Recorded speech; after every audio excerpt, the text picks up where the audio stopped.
Setting up the meeting right here. And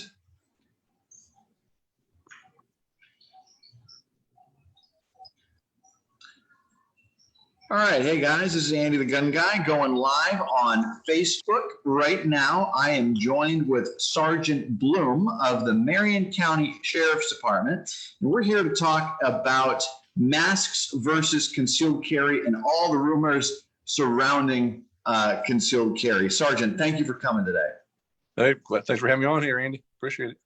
So, Sergeant, the reason I asked you to join me live on Facebook is, there's a lot of rumors and misinformation going on about, what's going on in the industry. Walmart has just required concealed carry. Walmart has just required masks during their, your shopping experience with them. A number of businesses are actually requiring mastering during your shopping visit and your dining in experience. And I actually just rode a Harley across the country from Boston, Massachusetts to Denver, Colorado. And I was amazed at, one stop we have and they require the masks. And if you have the mask on, you're good. And the next stop, they don't care. I mean, there's a lot of stuff going on in the mask world. But what we're seeing is the concealed carry industry as a whole is really kind of upset with some of the law that's going on with masks in general. So before I share my screen and pull up that individual law for you to kind of analyze with us, can you just tell me, first what your position is with the Marion County Sheriff's Department, and then, what the Marion County Sheriff's Department's position on the Second Amendment is? So, yeah, and I appreciate the opportunity to talk about this. We've gotten a lot of questions about it, and just some of your folks there that and that follow you there. So they have all the same question. I want to carry in my Second Amendment right, but this mask law, is it interfering? Am I breaking the law? And what I love about concealed carry permit holders, people always ask me, hey, if I got a concealed carry permit, you pull me over, should I show you my concealed carry permit? Absolutely. That tells me a couple things about you. You're not a convicted felon and you're trying to live by the law. So we want to keep people doing that, and we know they want to do that. So my job here is a public information director for the sheriff's office. I can tell you Sheriff Woods, as his spokesperson, I can tell you he's a strong Second Amendment supporter, and we need, there's not enough of us to go around. So we need good citizens that are armed that really help us and protect them too. So we support that 100%.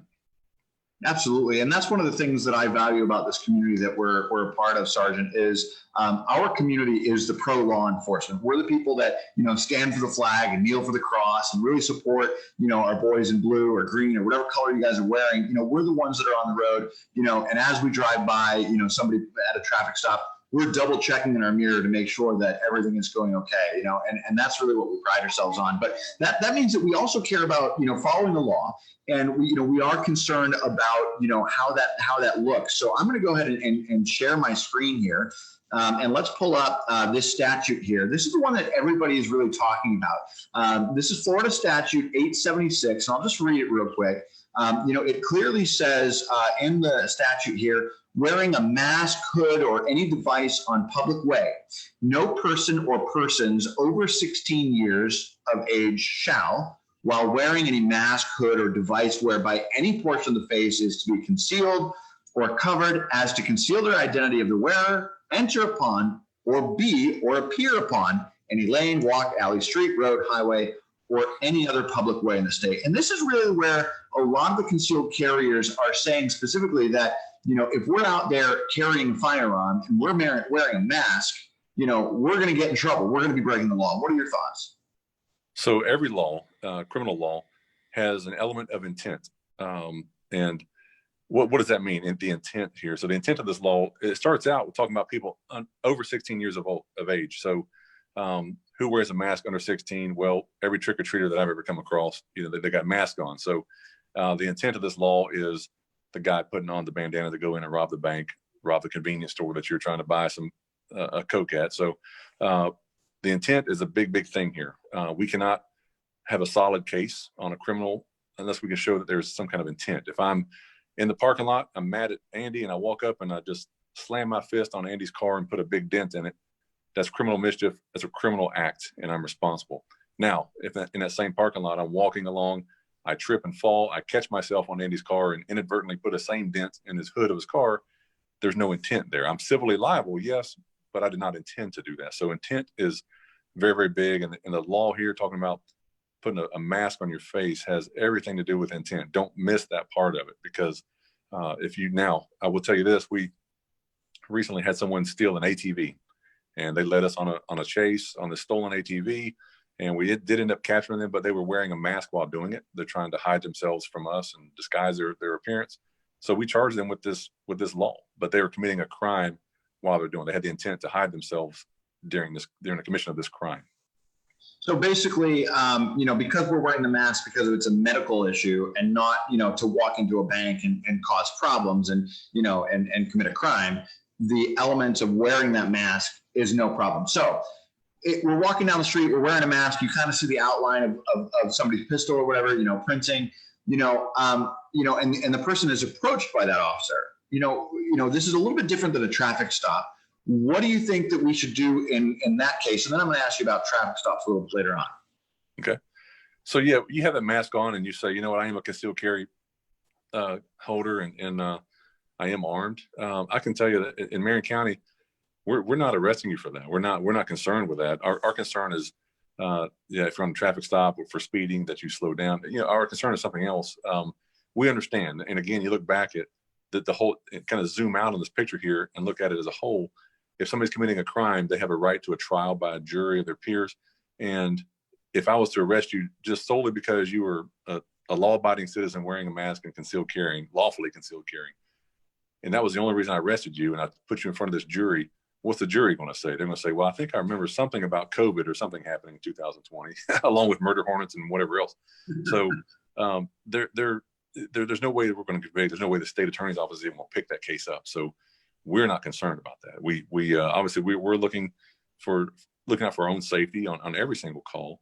And you again, kind of like that traffic stop we were talking about. If you're telling me you're a concealed carry permit holder, I know you're not a convicted felon, and if you're telling me this, then I know, okay, I don't foresee any kind of nefarious intent coming from you right now.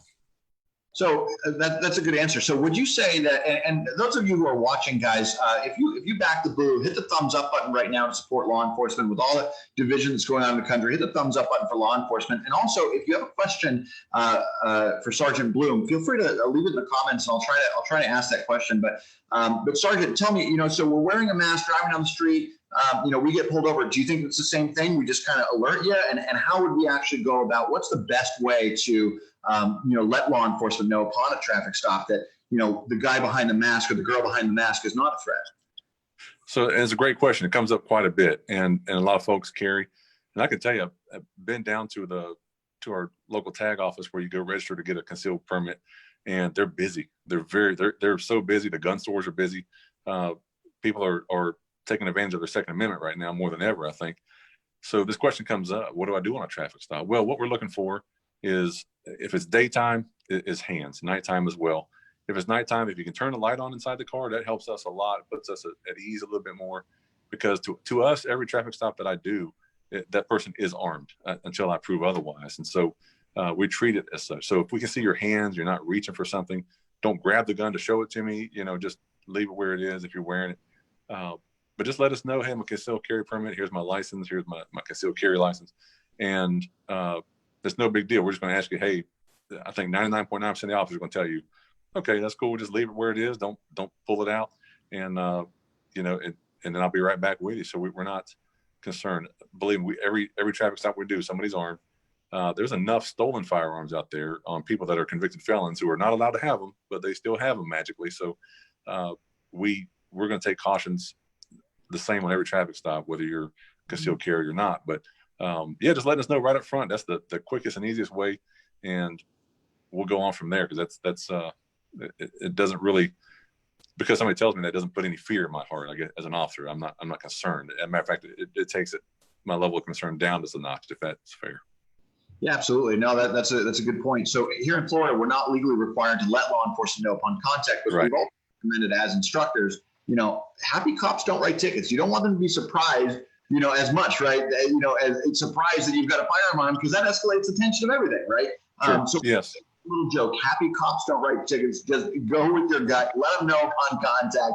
In general, it's just kind of the best way to de-escalate the situation a little bit.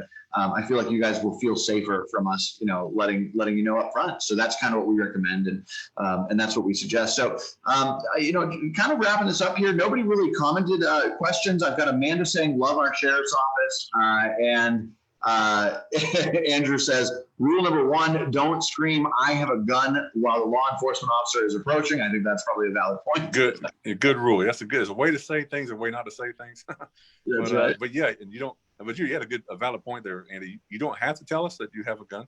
You're a free American citizen, and my father, grandfather, they fought for that. I fought for that, right? And you don't have to tell us, but by telling us, it does help us. We're there for your good too. We're not, despite what anybody in the media tries to tell you, we're not your enemy. We're out to help people, and we've dedicated our lives to that, and we want to help. So yeah, if you do let us know, great. Now, if we do see a firearm, you choose not to let us know, and we do see a firearm on your side while you're sitting in the car, for instance, then we're going to be concerned, and we're going to ask you about that. Do you have a concealed permit, et cetera? But yeah, letting us know if you feel comfortable, letting us know right up front. That just helps us out. And yeah, we appreciate the support because law enforcement, our job is very much under attack, and the people that do this job, and I've been in this job for a number of years now, and like some folks I went into the business world, left this job for a while, went into the business world, and made good money, but I missed the job. This is what's in my heart. So we do it for the right reasons. And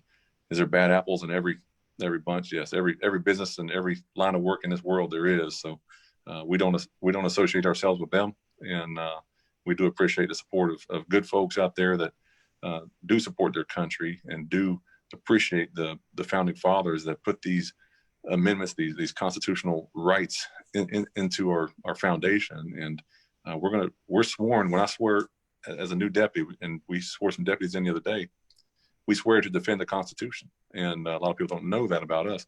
That's what we're working for. We're defending the laws that our forefathers set. So we need good citizens out there that are armed and willing and do take that second look when they pass us on a traffic stop. I have had folks stop out to help me on a traffic stop that were armed citizens, and I can tell you that goes a long way. I appreciate it. My wife and my family appreciate it. So thank you. Wow, what a great point. I think that this video is going to get a lot of views. This is really the conversation that we've wanted to have with law enforcement for a long time. I did get a couple of questions through, if you don't mind. Sure. Amy Dwyer says, can you say anything about the law under the state of emergency, right? Concealed carrying, state of emergency, if you can clarify that for us too, that'd be super helpful. Sure. So in a state of emergency, I understand a lot of things change. And it's why they put a lot of thought into, before we declare a state of emergency, what can happen, because sometimes curfews can go into place.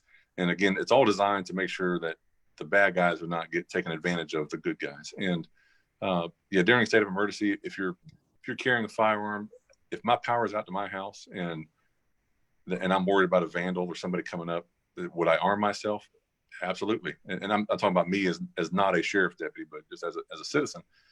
Yes, I'm going to do that. Now, it's a state of emergency, and I come across you as a deputy sheriff, and I check out, hey, do you live here? Yep, here's my ID. This is my house. I'm here, and yes, I'm armed. We got no problem with that. I know. Yes, it's a state of emergency. A lot of these laws, again, goes back to what you talked about earlier, Andy, with intent. When you commit a crime during a state of emergency, it can knock it up a notch. The penalty gets knocked up a notch because, hey, we're during a state of emergency. You're out here breaking into homes or stealing cars or whatever you're doing, then it could have an enhanced penalty. So the letter, the intent of the law here, sometimes, don't get those confused, what the lawmakers are writing and what we're enforcing. We're going to enforce the law, yes, but we're going to enforce the intent, what can be prosecuted when you go in front of those jurors and are try to trial if this thing was that big. So always look back to intent again, and especially in a time of emergency. If there's one deputy for every 1,000 citizens, that's about the average, and there's one of us for every 1,000 of you. We can't be everywhere at one time, so we need good armed citizens that are willing to step up and protect their country, protect their county, and each other. So no, we actually depend on that. Sure. I believe that the law states that you're allowed to, if there's a mandatory evacuation, you're allowed to concealed carry without a license as long as you're in possession of that firearm. and while evacuating, and up to 48 hours after that evacuation is lifted, which That's is right. is that correct? Yes, and I love that law because it shows, to me, it shows the value of the firearm, of an American citizen being able to own a firearm. It's that valuable that, hey, if I'm forced to flee my home and seek cover from a hurricane, I can take that firearm with me. I don't need that concealed carry permit. And it shows that our lawmakers had some forethought there and said, you know what, that's a valuable piece of equipment for anybody I'm going to somewhere that I'm not from. I'm evacuating to, I don't know where, the next closest hotel that's safe. I need my firearm there to feel like I'm safe. So I think it's a great law, and yeah, we're gonna back that up, and nobody's gonna harass you on the law enforcement side for if you come back and it's, hey, look, it's been 49 hours and you're still not back at your house. That's not happening. We're realists. So yeah. Yeah, and that's the other thing. I don't want to leave my guns here at home if I'm evacuating in case somebody breaks. That's right. Exactly. Cool. So, Rhonda asked a question. I'm trying to figure out how to word this. She says, what do we say to the people who refuse to wear a mask because they're concealed carrying? And I don't want to get into like masks are good, masks are bad. I just want to talk about the concealed carry aspect of it. What do we say to somebody that says, I can't wear a mask because I am a concealed carrier? Yeah. So what I'd say to you, if you, whatever side that you fall on, I know it's a divided topic. Some people say I'm wearing a mask, and some say I'm not going to wear a mask. You've got to do whatever you feel is right for you as far as wearing a mask goes. Now, where it comes into play, don't let the fact that you're a concealed carry holder of a license, don't let that interfere with the fact that you feel, if there's that side of you that feels like, I need a mask for my safety, you've also got that concealed carry for your safety. So don't let those two step on each other. If you feel like you need a mask, go ahead and wear a mask, and feel free to conceal carry lawfully in lawful places. And we're not offended at that. We're not arresting you for that. That's something that comes back totally up to you, to your preference, as far as a mask or not. Awesome. I think that we covered all the questions for now. If people have questions after watching this video, how do you think is the best way to get in touch with you? If you go on our website at Marion, www.marionso.com, you can find me under there in the public information director, or just email me. You can find my email there, but it's pbloom, P as in Paul, BLOOM @marionso.com. Just send me an email if you got a question, and I'll do my very best to get that answered for you. Awesome. Hey, listen, thank you so much for joining. This is a conversation that needs to be had. I feel that if conversations like this existed more in the community, we'd have a better, safer place to live. And we appreciate the Marion County, getting on and joining us today. All right, Andy, it's our pleasure to come on here and talk. We love to get to talk with our citizens. So appreciate the avenue. All right. Thank you, sir. We'll see you. All right, Andy.